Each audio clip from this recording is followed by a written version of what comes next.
Decades after the release of one of the most expensive films of his career, George Clooney continues to speak about it with his signature sense of humor. The actor, who has since won numerous prestigious awards and become one of the most respected figures in the industry, unexpectedly admits that he still awaits the day when this film finally receives the recognition he believes it deserves.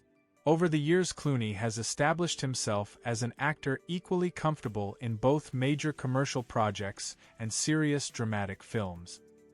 His career has been defined by a constant search for a balance between mainstream success and a desire to participate in projects that retain their artistic value for years to come.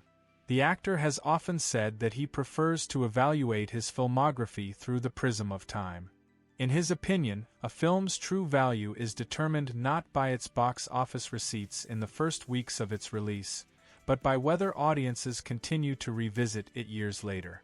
This is why he often cites Three Kings and O Brother, Where Art Thou, as examples, as films that have retained their relevance and significance over time. Against this backdrop, Clooney's take on The Peacemaker, released in 1997, is particularly interesting. In an interview, the actor joked that he hoped to someday receive a posthumous award for the film. This remark reflected his self-deprecating irony toward a project that for many years remained in the shadow of some of his more famous work.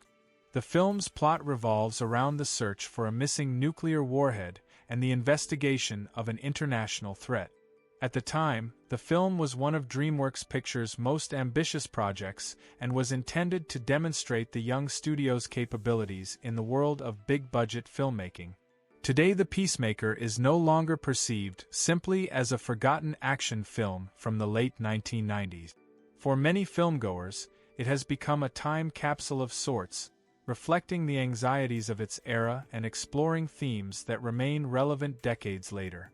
This is why more and more viewers believe that history is gradually becoming much more favorable to the film than it was at the time of its premiere.